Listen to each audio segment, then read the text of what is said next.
Good morning, gentle friends. Welcome back to another day. So today I have a fair bit on.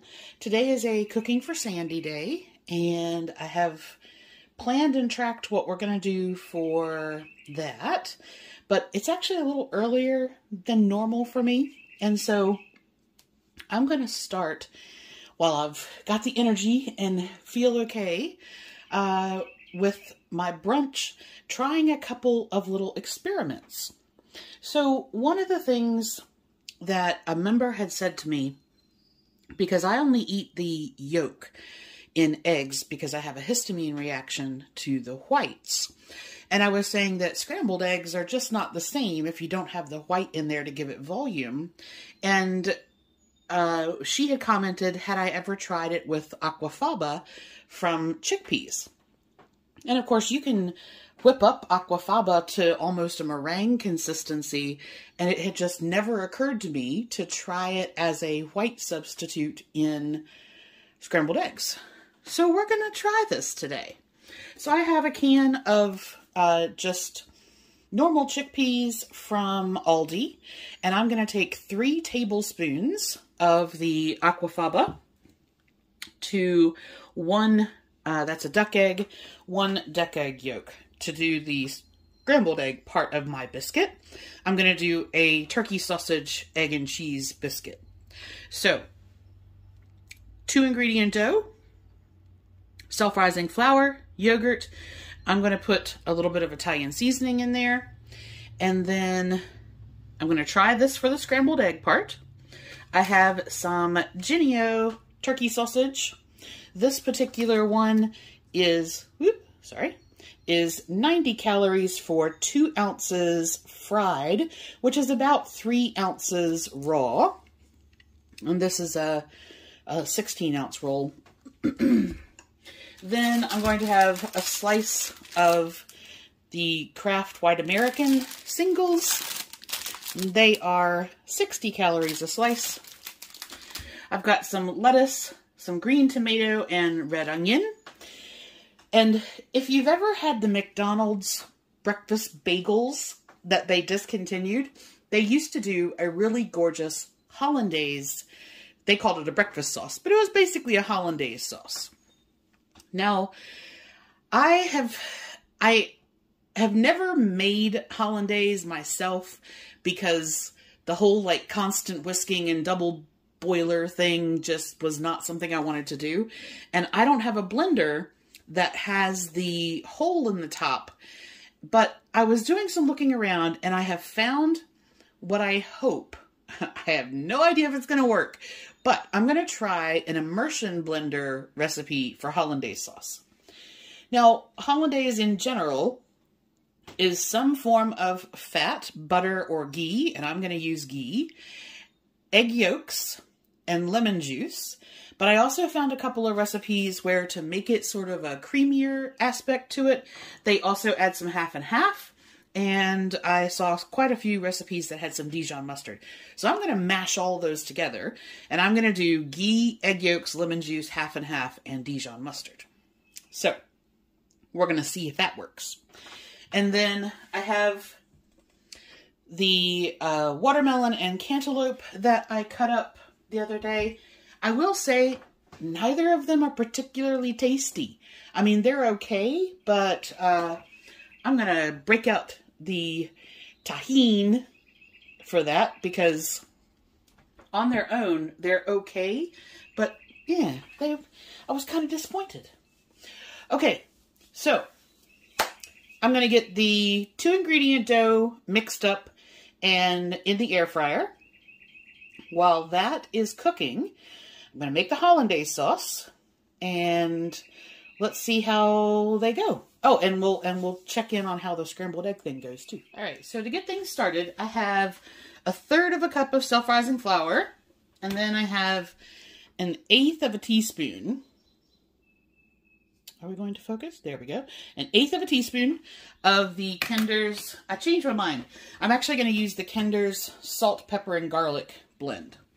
And then to that I have 1/3 cup of Greek yogurt. And that's going to be it. Now, I sometimes will make like an Italian drop biscuit that'll have Italian seasoning, nutritional yeast, garlic powder, onion powder. But this is just a really basic, like straightforward recipe. And a lot of people do 1/4 cup, or they'll do 1 cup and divide it into 4 portions. But I actually like, for the size of what I want, I like 1/3 cup. So that's just me. Okay. Now, I know I've shown you guys this before, that you don't have to get your hand in there and get all super messy with it. You can actually just blend it with your spatula. And I just kind of push that down along the bottom of the bowl.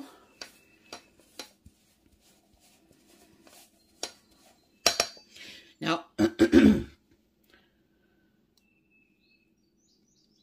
you don't have to. I mean, you could use a knife to do this if you didn't want to get your hands dirty at all. Or you can use gloves.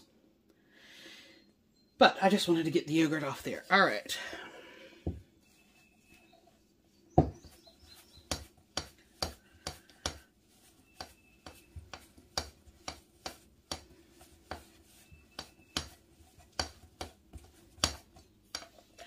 You can see that's almost ready.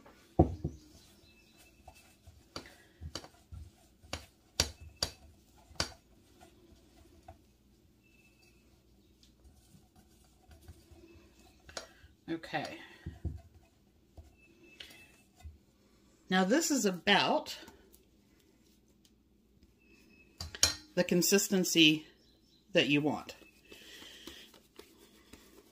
And you can see it's not terribly sticky. And you don't want to overwork it. So in this particular case, I'm just going to make it into like a biscuit. So we'll say about like that. It's about that thick. All right, and I'm going to get so that's all done. I'm going to get the air fryer preheated to 400 degrees and cook that for 20 minutes on 400. All right, so I have that in the air fryer, and in here I have the egg yolk, and I'm going to add 3 tablespoons of just the aquafaba that I drained out of a can. So basically it equates to what the egg white would be.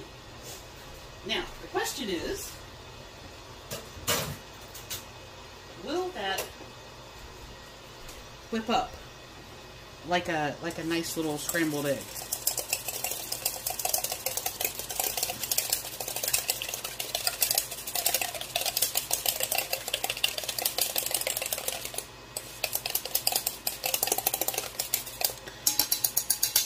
Okay, that looks promising.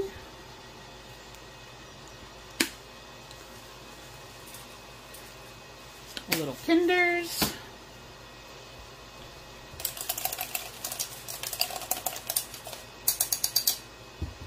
All right, we'll see what that turns out like. Okay, so we're gonna try this hollandaise sauce, and I'm gonna try and keep my big old arm out of frame. My biscuit is ready, cooked my sausage.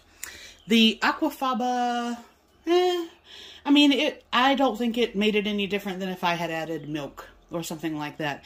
It definitely didn't hold together. I'm sure it'll be tasty, but it's from that particular kind, that particular can anyway, it was quite thin. So yeah, I don't know about, I'll try that again with a different brand maybe. All right, I have my ghee melted, and in here are the egg yolks, lemon juice, Dijon mustard. So it says to whip that up first. And you want a container that's only just big enough for the head of the immersion blender to fit down in there. Okay. And then, make sure that's still warm enough. Okay, yeah, that's good. Then with this on a slow speed, you want to basically pour the butter or ghee so that it's hitting the top of the actual blender, and go slowly. So let's see what we got.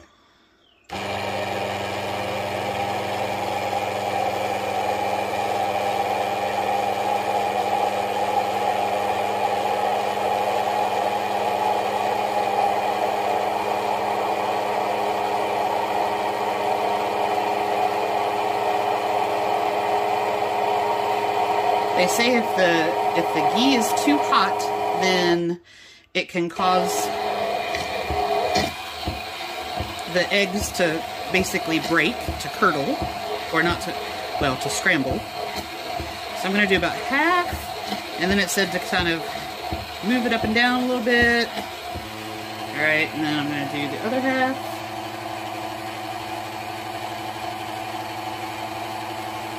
I don't know if this is pouring fast enough or too fast. It seems to be okay.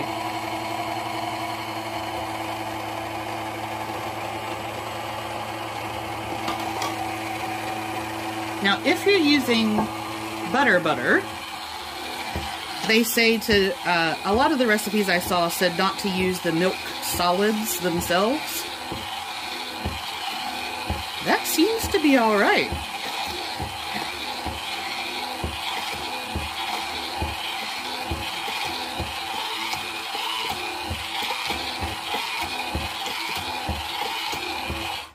Okay, so the question is,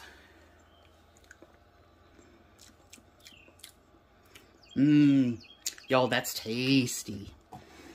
You know what? I don't even think I need the half and half. That is pretty darn good on its own.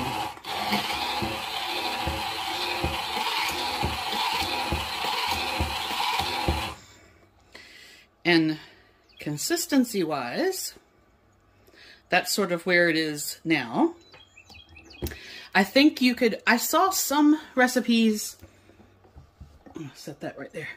I saw some recipes that called for 3 yolks instead of 2, and that would probably thicken it up some, but I think this is going to be good. All right, so final thoughts on breakfast.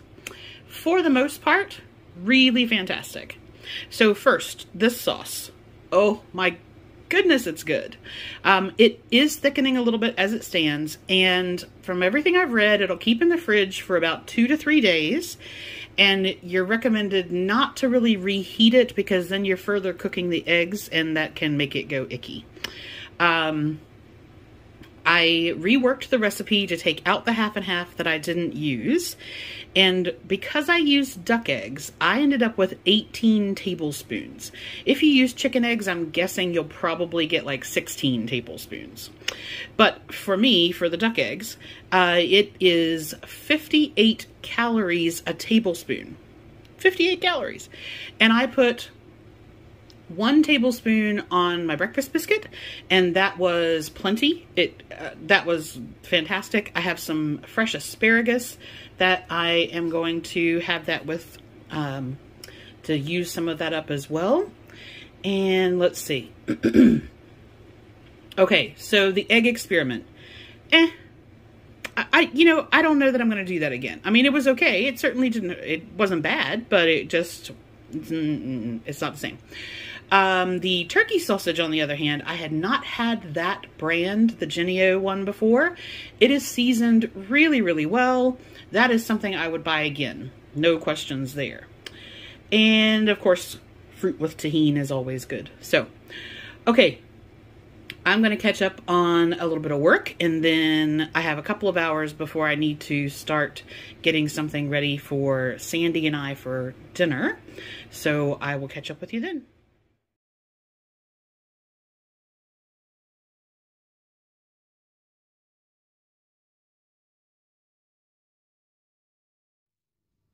All right, so it's time to get cooking for Sandy. So I am going to do a combination of 2 recipes. They're both in the description box. A basic pesto shrimp Alfredo meets pasta Primavera, which is basically just a spring veggie pasta. So for the vegetables, I'm going to do some grape tomatoes, zucchini, peas and carrots, corn, and asparagus. Then I have some shrimp, which I'm going to do in the basil pesto. And then I'm going to put everything together in like an Alfredo pasta sauce. So this is just a normal penne. And I thought, okay, if I need to cook the corn, then, you know, I can get a pot on the stove boiling for that and cook the pasta. And then I have to put everything together and use a pan for that, for the shrimp. And then I remembered, and I'm going to try this. This is a technique experiment in eating. I'm going to try doing most of it in the Instant Pot all at one time. I was reading the instructions for how the Chef IQ recommends cooking penne, and it basically says to put your strainer in the bottom so that you can basically just lift the entire thing out and it will strain your pasta. And I thought, well, that's very clever. And then I thought I would get a little more clever, and we're going to see how this works. I've put the trivet in there, and I'm going to cook the corn and the zucchini and the asparagus whole on the trivet, so it should steam as the pasta is cooking. Now this only needs a 5-minute cook time, so it's going to be pretty quick there. I'm going to do 2 cups or 4 ounces of pasta, and then the veggies. And let's see what happens. All right. So it says the pasta should be just covered with water, which it is. And then I've got my zucchini and corn in there. And I'm just going to put the asparagus across the top so that that's just resting a little bit further from the heat because it's a more delicate vegetable. And I'm going to put that whole thing in the cooker and see how we go. In the pan on the stove, that's my pressure cooker releasing steam, by the way. So in the pan on the stove, I have the peas and carrots, a cup of that, and the grape tomatoes, and I'm just cooking the shrimp. Everything else that I showed you is in the Instant Pot, and that is finishing now, and then it'll just be a matter of putting it out. Whoop, fogging you up. Okay, so I took the trivet out, I've got the veggies out, and yeah, pasta looks beautiful.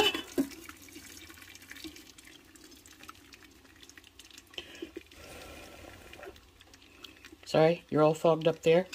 And I'm just going to basically that is a strainer in there on its own. That was an awesome idea.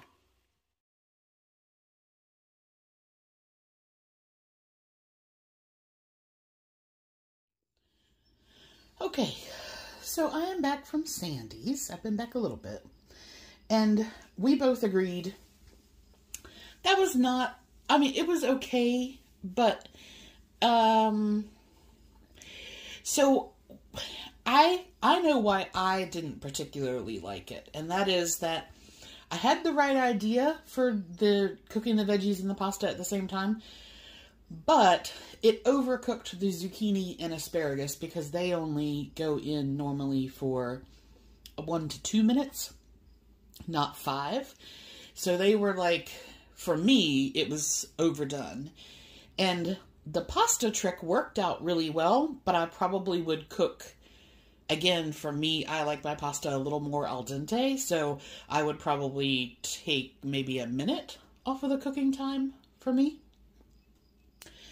And Sandy didn't really like it at all, which I felt bad about, so I made her something else while I was there. And then let's see.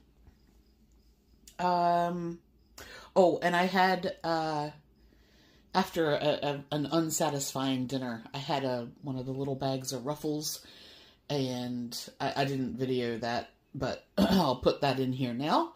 And then it's gotten a bit later, so I am going to have I still have like 300 calories left, I think. So I'm going to have an Oikos cherry yogurt with some strawberries. And then that's going to be me for the end of the night. See you tomorrow.